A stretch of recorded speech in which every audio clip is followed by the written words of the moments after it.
ஜெபிப்போம். மகா கிருபையும் இரக்கமும் உள்ள எங்க நல்ல தகப்பனே, இந்த ஆசீர்வதிக்கப்பட்ட வேலைக்காக நாங்கள் நன்றி செலுத்துகிறோம். இந்த நாளிலும் சுவாமி, இந்த வேத பாட வகுப்பில் ஆண்டவரை இன்னும் நாங்கள் ஆழமாக உங்களுடைய வார்த்தைகளை, சத்தியங்களை கற்றுக்கொள்ள நீர் எங்களுக்கு கொடுத்த இந்த கிருபைக்காக, ஸ்லாக்கியத்துக்காக நாங்கள் நன்றி செலுத்துகிறோம் அப்பா. இயேசு சுவாமி, அன்றைக்கு பேதுரு இரவெல்லாம் மீன் பிடித்தான். ஆனால் அவனுக்கு ஒரு மீன் கூட அகப்படவில்லை. ஆனால் நீர் காலையிலே அவனுடைய படகில் அநேகருக்கு உங்களுடைய வார்த்தையை உபதேசித்து ஆழத்திற்கு போய் உன் வலைகளை போடு என்று சொன்ன போது, ஆண்டவரே, 2 வலைகள் நிரம்ப அவர்கள் மீன்களை பிடித்தார்கள் என்று பார்க்கிறோம் சுவாமி. ஆண்டவரே, 2 படகுகளை அவர்கள் நிரப்பினார்கள். அதுபோல எங்களுடைய வாழ்க்கையிலும் சுவாமி, நாங்கள் ஆவிக்குரிய வாழ்க்கையிலும் இம்மைக்குரிய வாழ்க்கையிலும் ஆண்டவரே செழிப்பாக, ஆசீர்வாதமாக, புஷ்டியாக வளருவதற்கு உம்முடைய வார்த்தைகள் எங்களை பலப்படுத்தட்டும், உற்சாகப்படுத்தட்டும் சுவாமி. பரிசுத்த ஆவியானவர் எங்களுக்கு உங்களுடைய வசனத்தின் ஆழங்களை பகுத்து பிட்டு கொடுங்க சுவாமி. ஆண்டவரே, அந்த வார்த்தைகள் நல்ல நிலத்திலே விதைக்கப்பட்ட விதைகளா ஒவ்வொன்றும் ஆண்டவரே 30, 60, 100 பலன் தர தேவன் கிருபை செய்யுங்க. இந்த நேரத்தை பரிசுத்த ஆவியானவருடைய கட்டுப்பாட்டின் கீழாக கொண்டு வருகிறோம். ஆண்டவரே நீ மகிமைப்படும். எங்களை தாழ்த்தி ஒப்பு கொடுக்கிறோம். இயேசு கிறிஸ்துவின் நாமத்திலேயே நாங்கள் ஜெயம் எடுத்து செபிக்கிறோம். ஜெபம் கேளு நல்ல பிதாவே, ஆமென். ஒரு பாடல் பாடுவோம். காலையும் மாலைய வேளையும் கர்த்தரை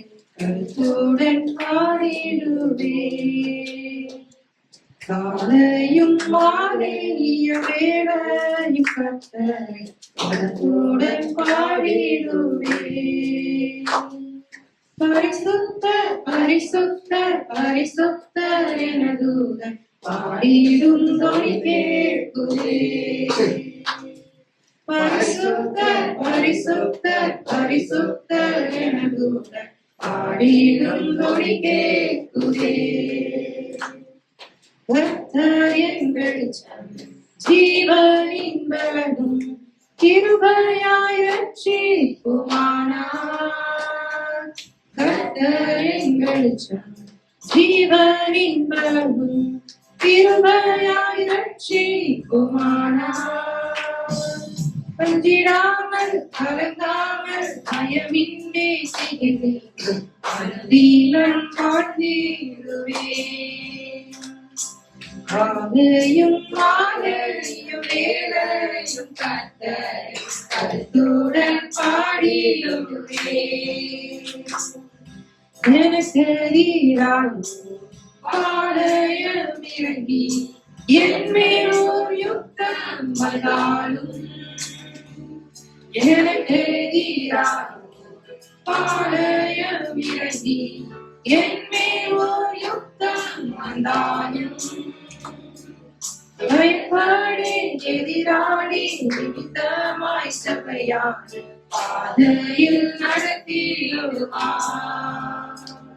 காலையும் மாலையும் வேளையும் கர்த்தரை கருத்துடன் பாடிடுவேன். ஒன்றை நான் கேட்பேன், அதையே நாடுவேன், என்றும் தம் மகிமையை காண. ஒன்றை நான் கேட்பேன், அதையே நாடுவேன், என்றும் தம் மகிமையை காண. ஜீவனுள்ள நாடலாகம் மலையத்தில் தங்குவதை வாஞ்சித்து நாடிடுவேன். மாலையும் மாலையும் வேளையும் கர்த்தரை கருத்துடன் பாடிடுவேன். தீங்கு நாடுகம் கூடார மறைவில் தேடி சேர்த்தன்னை மறைப்பார். தீங்கு நாடுகம் கூடார மறைவில் தேடி சேர்த்தன்னை மறைப்பார். உன்னதத்தில் மறைவாக ஒளி தென்னை பாதுகாத்து உயர்த்துவார் கண்மறைவே. மாலையும் மாலையும் வேளையும் வேளையும் கர்த்தரை கருத்துடன் பாடிடுவே. எந்தன் முகத்தை தேடுங்கள் என்று என் கர்த்தர் சொன்னதினாலே, எந்தன் முகத்தை தேடுங்கள் என்று என் கர்த்தர் சொன்னதினாலே, தமுகத்தை தேடுவேனே கூப்பிடும் என் சத்தம் கேட்டு தயவாக பதிலளித்தார். மாலையும் மாலையும் வேளையும் கர்த்தரை கருத்துடன் பாடிடுவேன்.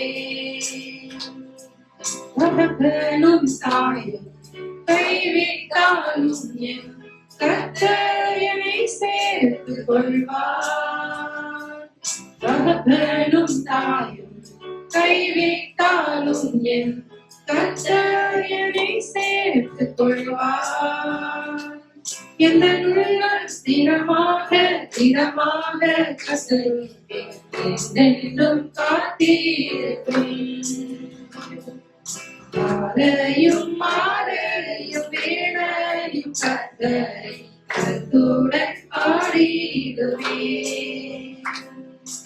எனக்காக யாவும் செய்து முடிப்பார் என் கர்த்தர் வாக்கு மாறிடார். எனக்காக யாவும் செய்து முடிப்பார் என் கர்த்தர் வாக்கு மாறிடார். தமக்கென்றும் பயசீடும் பக்தர் யாவர் இருப்பதும் தவறாமல் நிறைவேற்றுவார். மாலையும் மாலையும் வேளையும் கர்த்தரை கருத்துடன் பாடிடுவேன். மாலையும் மாலையும் வேளையும் கர்த்தரை கருத்துடன் பாடிடுவேன். கர்த்தருடைய பரிசுத்த நாமத்துக்கு மகிமை உண்டாகட்டும். கடந்த நாட்கள்ல எபேசியர் புஸ்தகத்தை குறிச்சு நம்ம பார்த்தோம். எபேசியர் புஸ்தகத்தினுடைய முகவுரையை நாம பார்த்தோம்.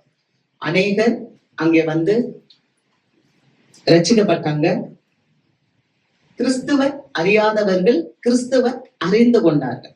பரிசுத்த ஆவியினால நிரப்பப்பட்டாங்கன்னு பாக்குறோம். அப்போல்லோ என்பவர் யோவான் ஸ்நானகன் கொடுத்த அந்த ஞானஸ்தானத்தை குறிச்சுதான் பேசினார். ஆனா பவுலடியார் வந்து இயேசு கிறிஸ்துவ பத்தியும் அவருடைய ஞானஸ்தானத்தை பத்தியும் பேசி அவங்க மேல கைகளை வைத்து பரிசுத்த ஆவியை கொடுத்தார் இல்லையா? அது வரைக்கும் அவங்க பரிசுத்த ஆவி உண்டு என்றத கேள்விப்படாம இருந்தாங்க இல்லையா?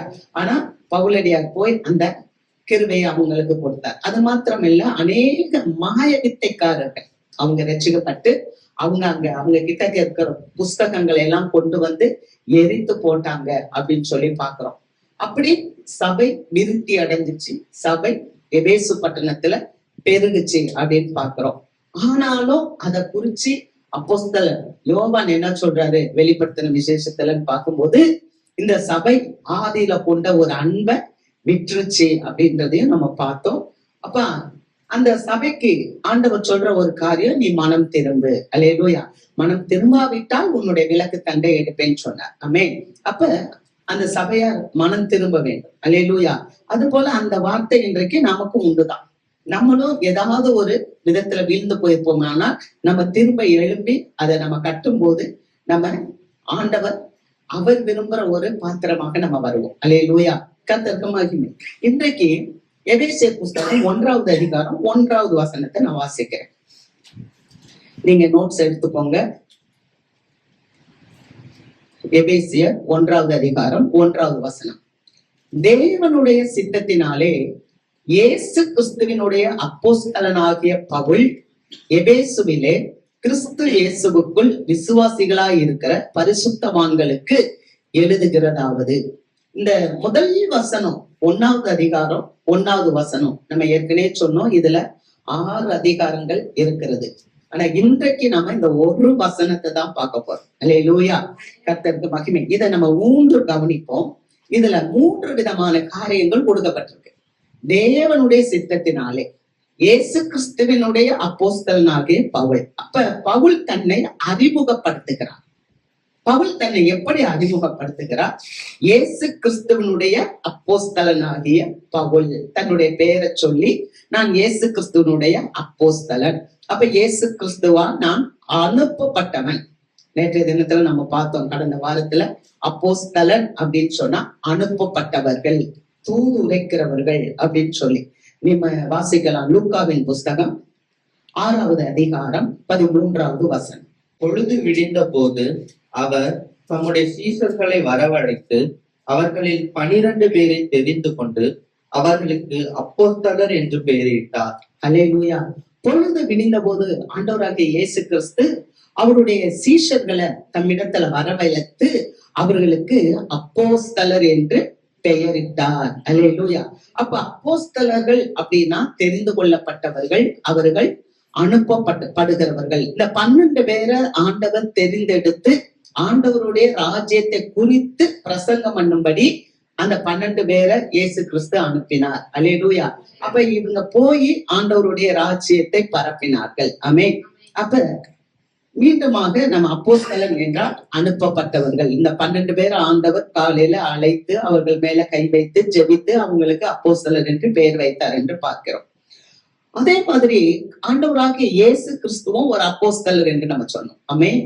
அவரும் பிதாவால் இந்த பூமிக்கு அனுப்பப்பட்டார். அதை நம்ம எங்க வாசிக்கிறோம் அப்படின்னா யோவான் 17வது அதிகாரம் 18வது வசனம். நீ என்னை உலகத்தில் அனுப்பினது போல நானும் அவர்களை உலகத்தில் அனுப்புகிறேன். பாத்தீங்களா?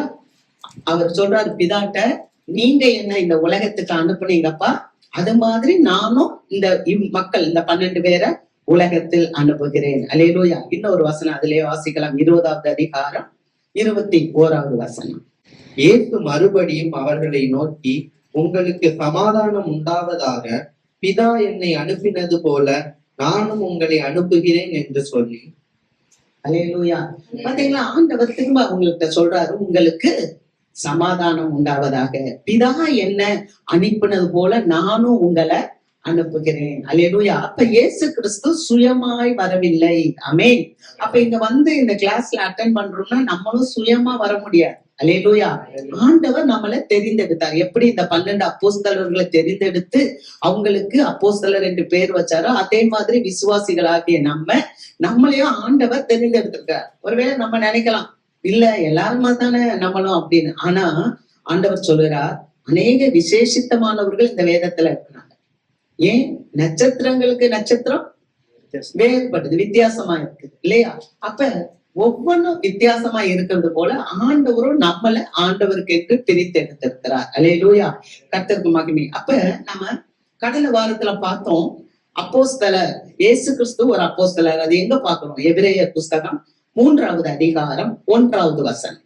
இப்படி இருக்க பரம அழைப்புக்கு பங்குள்ளவர்களாகிய பரிசுத்த சகோதரரே, நாம் அறிக்கை பண்ணுகிற அப்போஸ்தலரும் பிரதான ஆசாரியனுமாய் இருக்கிற கிறிஸ்து இயேசுவை கவனித்து பாருங்கள். அல்லேலூயா. அப்ப அந்த எபிரேயர் ஆக்கியம் சொல்றாங்க, இப்ப நாம பரம அழைப்பில் பங்குள்ளவர்களாக தெரிந்து கொள்ளப்பட்டோம். அல்லேலூயா. நம்ம வந்திருக்கிறோம்னா பரம அழைப்பு, நம்மள ஒரு அழைப்பு அழைத்து இருக்கிறார். சகோதரரே, நீங்கள் அழைத்த அழைப்புல நிலைத்திருங்கள். அல்லேலூயா. அப்ப தேவன் நம்மளை அழைச்சார், அதுக்கு பங்குள்ளவர்களாக நம்ம அழைச்சிருக்கிறார். அதே போலதான் ஆண்டவராகிய இயேசு கிறிஸ்துவும் அவர் அப்போஸ்தலராக பிரதான ஆசாரியராக அனுப்பப்பட்டார். அவரை நம்ம கவனித்து பாருங்கள். காலையில சொன்னோம், இயேசுவை அறிகிற அறிவுல நமக்கு பலன் கிடைக்கும். ஆண்டவரை அறிகிற அறிவுல நமக்கு வல்லமை கிடைக்கும். ஆண்டவரை அறிகிற அறிவுல தான் பெரிய பெரிய பக்தர்கள் பெரிய காரியங்களை சாதித்தார்கள். அல்லேலூயா. அதே மாதிரி நம்ம இயேசு கிறிஸ்துவை கவனித்து பார்க்கணும். அவர் ஒரு பிரதான ஆசாரியர் மாத்திரமல்ல, அவர் எப்படின்னா அவர் ஒரு அப்போஸ்தலர். அல்லேலூயா. இந்த பவுலுக்கு இந்த செய்தியே தெரியாம இருந்துச்சு. இப்ப சொல்றாரு, நான் இயேசு கிறிஸ்துவனுடைய அப்போஸ்தலனாகிய பவுல் அப்படின்னு எபேசு சபைக்கு சொல்றாரு. ஆனா இதுக்கு முதல்ல பவுலுக்கு இயேசு கிறிஸ்துவ பத்தி தெரியல. இயேசு கிறிஸ்துவ பத்தி யாரெல்லாம் பேசுறாங்களோ, இயேசுவின் மார்க்கத்தை யாரு பேசினாலும் அவர்களை அடிப்பதிலும், அவர்களை கொண்டு கொலை செய்வதிலும், அவங்களை சிறைச்சாலையில கொண்டு போய் கொடுக்கிறது, இப்படி ஒரு மோசமான ஒரு வேதத்துல சொல்லப்பட்டிருக்கிறது. ஒரு வேட்டை நாய் என்று. ஒரு வேட்டை நாய் எப்படி இருக்கும்? அது மாதிரி இந்த பவுல் ஆண்டவராகிய இயேசுவை அறிவதற்கு முன்பாக சபையை பாழாக்கி கொண்டிருந்தார். ஆனா ஒரு நாள் இவர் தமஸ்குக்கு போகும்போது அங்க யாரெல்லாம் கிறிஸ்தவர்கள் இயேசுவை யாரெல்லாம் ஆராதிக்கிறாங்க அவர்களை ஆண்களானாலும் பெண்களானாலும் அவர்களை போய் அடிச்சு அவங்களை நாம சிறைச்சாலைக்கு கொண்டு வரணும், எருசலேமுக்கு கொண்டு வரணும்னு சொல்லி அவர் தமஸ்குக்கு போறாரு. அங்க இருக்க பெரிய பெரிய மக்களிடம் அதிகாரிகளிடம் நிருபங்கள் கடிதங்களை பெற்றுக்கொண்டு போகும்போதுதான் ஆண்டவர் என்ன பண்ணினாரு, அந்த பெரிய குதிரையில இருந்து அந்த பவுலை கீழே தள்ளி விட்டார். அல்லேலூயா. அப்படி கீழே தள்ளும் போது ஒரு பெரிய வெளிச்சத்தை பாக்குறார். திடீரென்று அவருடைய கண் என்ன தெரியல, தெரியாம போயிடுச்சு. அப்ப கைலாக கொடுக்க வந்து தூக்குறாங்க பவுலே உனக்கு என்ன நேரிட்டதுன்னு. அப்ப இவர் சொல்றாரு, இந்த மாதிரி ஒரு பெரிய சத்தத்தை கேட்டேன், என் கண் தெரியல. அல்லேலூயா. ஏன்னா அப்பதான் அவர் கண் தெரியாத போதுதான் ஆண்டவரே நீ யார் என்று கேட்டார். அதுக்கு இயேசு பேசினார், நீ துன்பப்படுத்துகிற இயேசு நானே. அல்லேலூயா. அப்பனா சபைக்கு விசுவாச மக்கள் ஆசீர்வாதமா இருக்க வேண்டும். சபைய நம்ம என்ன பண்ணக்கூடாதுன்னா பாழாக்க கூடாது. சபையில ஒருத்தர் நம்ம சாட்சி இல்லாம போனா கூட சபை என்ன ஆயிரும், வளரா. பாத்தீங்களா, சபை என்பது என்ன, யாரெல்லாம் அடிச்சு துன்புறுத்தினாங்களோ அவங்கதான் சபை. அப்ப இந்த சபையை நம்ம பாதுகாக்க வேண்டும். அல்லேலூயா. அதுக்குதான் ஆண்டவர் விசுவாச மக்களை இந்த உலகத்துக்கு நீங்க உப்பா இருக்கிறீங்க, இந்த உலகத்துக்கு நீங்க வெளிச்சமா இருக்கிறீங்க அப்படின்னு சொல்றார். அல்லேலூயா. அப்ப சபையை பாழாக்கின இந்த பவுல் ஒரு நாள் இயேசுவை பார்த்துட்டாரு. நீ துன்பப்படுத்துகிற இயேசு நான் தான் அப்படின்னு சொல்லும் போது இப்ப பவுல் மனம் மாறிட்டு கேட்கிறார், ஆண்டவரே நான் என்ன செய்ய நீ சித்தமாய் இருக்கிறேன். அல்லேலூயா. அப்ப ஆண்டவர் சொல்றாரு, நீ போகிற வழி தமஸ்கு அந்த பாதைக்கு போகாத, இப்ப நான் சொல்ற இடத்துக்கு போன்னு சொல்லிட்டு அவர் தர்சு பட்டணத்துக்கு அனுப்புறார். அல்லேலூயா. நேர்த்தெரு அப்படிதானே இருக்கு, வாசிங்க 9வது அதிகாரம் அப்போஸ்தலர் 9. அப்பொழுது கர்த்தர், நீ எழுந்து நேர்த்தெரு எனப்பட்ட தெருவுக்கு போய் யூதாவின் வீட்டிலே தர்சு பட்டணத்தானாகிய சவுல் என்னும் பேருள்ள ஒருவனை தேடு, அவன் இப்பொழுது ஜெபம் பண்ணுகிறான். அல்லேலூயா. அப்ப ஆண்டவர் அவனை எங்க போக சொன்னாருன்னா நேர்த்தெருவுக்கு போக சொல்றார். நீ பட்டணத்துக்குள்ள போன்னு சொல்றார். பட்டணத்துக்குள்ள போய் நேர்த்தெரு என்று சொல்லப்படுற ஒரு வீட்டுல போய் அவன் உட்கார்ந்து ஜெபம் பண்ணும்போது ஆண்டவர் அனனியா என்ற ஒரு மனுஷன்ட்ட பேசி என்ன சொல்றாரு, நீ போ, அங்க நேர்த்தெரு எனப்பட்ட அந்த தெருவுல சவுல் என்கிறதான ஒரு மனிதன் ஜெபம் பண்ணி கொண்டு இருக்கிறான், நீ போய் அவனுக்கு பரிசுத்த ஆவியை கொடு அப்படின்னு சொல்லும் போது இவன் பயப்படுறான். அனனியா பயப்படுறான். ஐயோ, அவன் அநேகரை அடிக்கிறாரு, அநேகர் இங்க கூட அடிச்சு அவங்கள சிறைச்சாலைக்கு கொண்டு போகணும்னு சொல்லி வந்திருக்கிறாரு, நான் எப்படி போறது அப்படின்னும் போதுதான் அங்க ஆண்டவர் சொல்றாரு, தேவன் சொல்றாரு. 15வது வசனம் வாசிப்போம். அதற்கு கர்த்தர், நீ போ, அவன் புறஜாதிகளுக்கும் ராஜாக்களுக்கும் இஸ்ரவேல் புத்திரருக்கும் என்னுடைய நாமத்தை அறிவிக்கிறதற்காக நான் தெரிந்து கொண்ட பாத்திரமாய் இருக்கிறான். அல்லேலூயா. அப்பதான் ஆண்டவர் சொல்றாரு, நீ போ. அல்லேலூயா. நீ போ. அவன் யாருக்கெல்லாம் சொல்லணும், இஸ்ரவேல் புத்திரருக்கு, புறஜாதி மக்களுக்கு, ராஜாக்களுக்கு கூட என்னுடைய நாமத்தை சொல்லும்படி நான் தெரிந்து கொண்ட பாத்திரமாய் இருக்கிறான், நானே அவனை தெரிந்து கொண்டேன். அல்லேலூயா. அப்ப ஒவ்வொரு விசுவாச மக்களும் நாமளா வரல, நம்மளை அழைத்தவர் ஆண்டவர். அந்த அபிஷேகத்தை, அந்த அழைப்பை நாம என்ன பண்ணணும்னா முடிவு பரியந்தம் பாதுகாத்துக் கொள்ள வேண்டும். என்னிலே நிலைத்திருங்கள் என்று சொல்லுகிறார். அல்லேலூயா. நீங்கள் என்னிலும் என் வார்த்தைகள் உங்களிலும் நிலைத்திருந்தால் நீங்கள் கேட்டுக்கொள்வது எதுவோ அது உங்களுக்கு கொடுக்கப்படும். ஆமென். அப்ப நம்ம கர்த்தருக்கு பயந்து நம்ம முடிவு பரியந்த மார்க் 13:13 சொல்லப்பட்டது போல முடிவு பரியந்த நம்ம நிலைத்திருக்கும் போது கர்த்தர் நம்மளை உயர்த்துவார். அல்லேலூயா.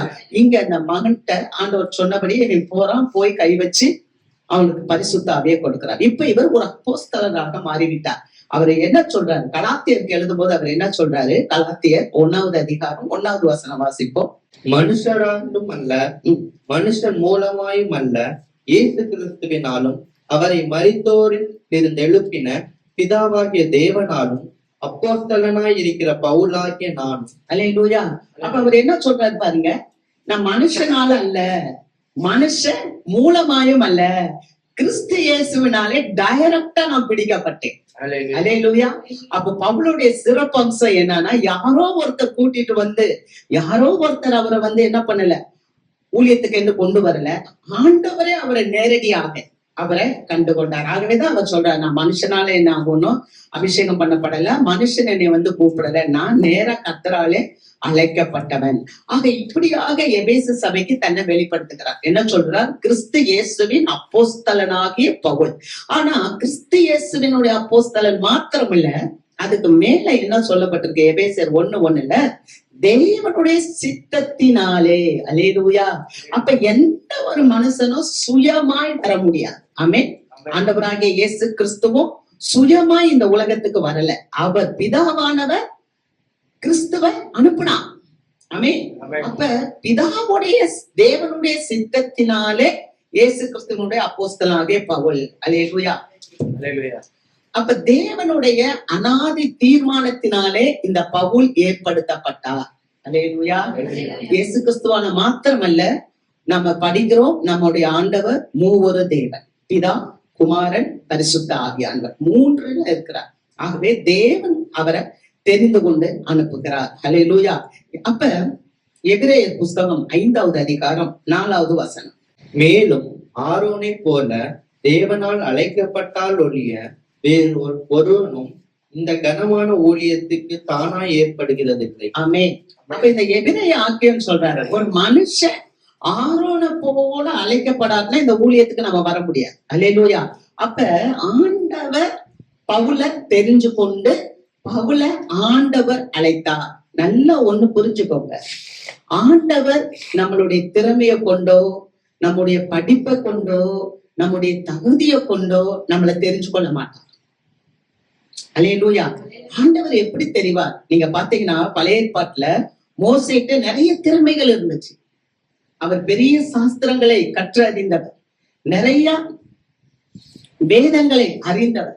ஆனால் தேவனால் அவரை பயன்படுத்த முடியல. ஏன் பயன்படுத்த முடியல? அவர்கிட்ட நிறைய திறமைகள் இருந்துச்சு, ஆனா அதை வச்சு அவரை பயன்படுத்த முடியல. ஒரு மனுஷனுடைய எபிலிட்டி இல்ல, ஒரு மனிதனுடைய அவைலபிலிட்டி. எந்த அளவு ஒரு மனுஷன் தேவனை தேடுறானோ, எந்த அளவு ஒரு மனுஷன் தேவன் மேல வாஞ்சியா இருக்கிறானோ, அவனைதான் தேவன் அழைப்பான். அல்லேலூயா. அப்ப 40 வருஷம் இவன் எகிப்துல இருந்தான் மோசே. அடுத்த 40 வருஷம் வனாந்தரத்துல ஆண்டவரோட சஞ்சரிக்க ஆரம்பிச்சான். மாமனாருடைய ஆடுகளை மேய்த்து கொண்டு அப்படியே ஆண்டவர்கிட்ட இருக்கும் போதுதான் அந்த சீனாய் மலையில அந்த முள் செடி எரிந்ததை பார்க்கிறார். எரிந்ததை பார்த்து, ஐயோ முள் செடி எரிகிறது, நான் போய் பார்ப்பேன் என்று கிட்டக்க போகும்போது அந்த முள் செடி எரியாமல் அப்படியே இருக்கிறது. எரிகிறது, ஆனால் அது கருகி போகல, அப்படியே பசுமையாக இருக்குது. அப்பதான் ஆண்டவர் அதுல இருந்து பேசுறார், மோசே நீ போட்டிருக்க பாதரட்சியை கலற்றி போடு, நான் சொல்றதை கேளு என்று சொல்லி. அல்லேலூயா. அப்ப அந்த 40 வருஷம் இந்த மோசே தேவனோடு சஞ்சரித்த போது, அடுத்த 40 வருஷம் தேவன் மோசேயை பயன்படுத்தினார். அல்லேலூயா. முதல் 40 வருஷம் எகிப்துல இருந்தாரு, அடுத்த 40 வருஷம் வனாந்தரத்துல இருந்தாரு, அடுத்த 40 வருஷம் தேவனுடைய ஊழியத்தை அவர் செய்தார். அல்லேலூயா. ஆக ஒரு மனுஷனை ஆரோனை போல அழைக்கப்படாவிட்டால் இந்த கனமான ஊழியத்துக்கு எந்த ஒரு மனிதனும் தானா ஏற்படுகிறது இல்லை. அதனாலதான் கலாத்தியர்ல வாசிக்கிறோம், 1வது அதிகாரம் 15வது வசனம் வாசிப்போம். கலாத்தியர் 1:15வது வசனம். அப்படி இருந்தும் நான் என் தாயின் வயிற்றில் இருந்தது முதல் என்னை பிரித்து எடுத்து தம்முடைய கிருபையினால் அழைத்த தேவன். அல்லேலூயா. ஆனாலும் இந்த பவுல் என்ன சொல்றாரு அப்படின்னு சொன்னா, என்ன தாயின் வயிற்றிலேயே ஆண்டவர் தெரிந்து கொண்டார். அல்லேலூயா. அல்லேலூயா. அல்லேலூயா. தாயின் வயிற்றிலேயே என்னை ஆண்டவர் தெரிந்து கொண்டார். நான் சொல்ல முடியும், இங்க வந்திருக்கிற நம்ம எல்லாம் தாயின் வயிற்றிலேயே தேவன் நம்மை தெரிந்து கொண்டார். ஆமென். நீங்க எரேமியா புஸ்தகம் எடுங்க, 1வது அதிகாரம் 5வது வசனம். எரேமியா. நான் உன்னை தாயின் வயிற்றில் உருவாக்கும் முன்னே உன்னை அறிந்தேன். அல்லேலூயா. எப்ப அறிந்தாராம்? தாயின் வயிற்றுல உருவாகும் முன்னே தேவன் நம்மளை அறிந்திருக்கிறார். எத்தனை பேர் ஆமென் சொல்றீங்க? ஆமென். அல்லேலூயா. அல்லேலூயா. நம்மளை எப்ப ஆண்டவர் தெரிஞ்சுக்கிட்டா, நீங்க நினைக்கிறீங்க நான் இந்த சர்ச்சுக்கு வந்துதான் எனக்கு ஆண்டவரை தெரியும், என்னைய ஒருத்தவங்க சொல்லிதான் தெரியும். ஆனா ஆண்டவர் உங்களை உங்க அம்மாவுடைய வயிற்றுல நீங்க உருவாகிறதற்கு முன்னதாகவே தெரிந்து கொண்டார். அதுக்கு வேணா இன்னொரு வார்த்தை, இன்னொரு வசனமும் பாருங்க, நம்ம பார்க்கலாம். எபேசியர் புஸ்தகம் 1வது அதிகாரம் 4வது வசனம். எபேசியர் 1வது அதிகாரம் 4வது வசனம். தமக்கு முன்பாக ம். நாம் அன்பில் பரிசுத்தம் உள்ளவர்களும் ம். குற்றமில்லாதவர்களுமாய் இருப்பதற்கு அவர் உலக தோற்றத்துக்கு முன்னே கிறிஸ்துவுக்குள் நம்மை தெரிந்து கொண்டபடியே. அல்லேலூயா. எப்படியா நம்ம எப்படி இருக்கணுமா? பரிசுத்தம் உள்ளவர்களா இருக்கணுமா? நம்ம எப்படி இருக்கணும்? உண்மை உள்ளவர்களா இருக்கணும். ஆமென். அப்ப நமக்கு எவ்வளவு ஒரு ரெஸ்பான்சிபிலிட்டி இருக்கு இல்லையா? சபைக்கு ஒரு பொறுப்பு இருக்கு. என்ன பொறுப்புனா, ஐயோ மத்தவங்கள மாதிரி என்னால வாழ முடியாது, நான் பரிசுத்தமா இருக்கேன். ஆமென். என் கண்ணு தீமையானதை பார்க்காது. அல்லேலூயா. என் காது தீமையான வார்த்தைகளை கேட்காது. என் வாய் தீமையானதை பேசாது.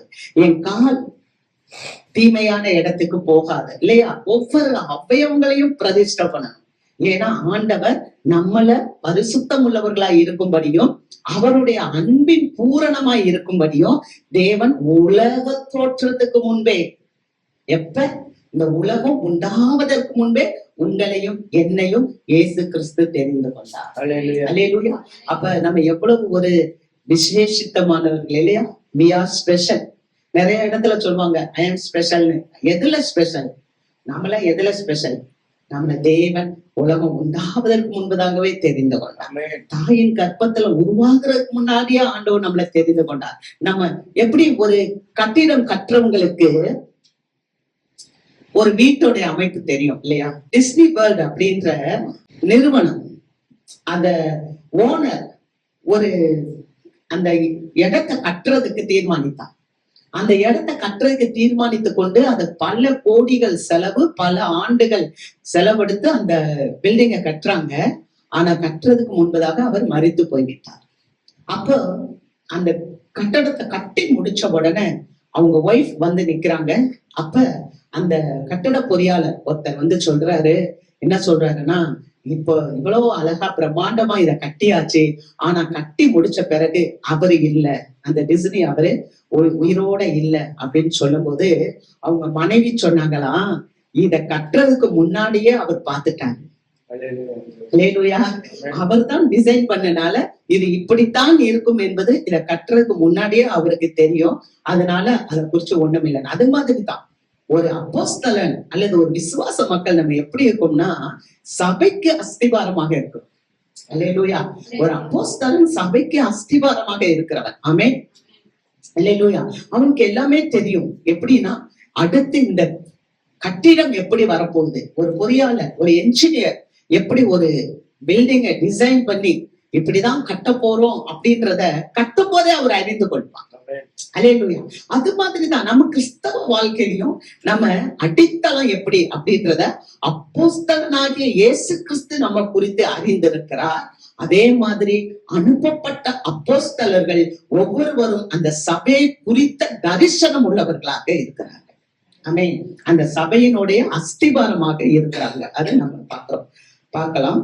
ஆண்டவராகிய இயேசு கிறிஸ்து மரித்து உயிரோட எழுந்து 40 நாள் உயிரோடு காண்பித்தார். மரித்தா, அதுக்கப்புறம் உயிரோட எந்திரிச்சிட்டார்.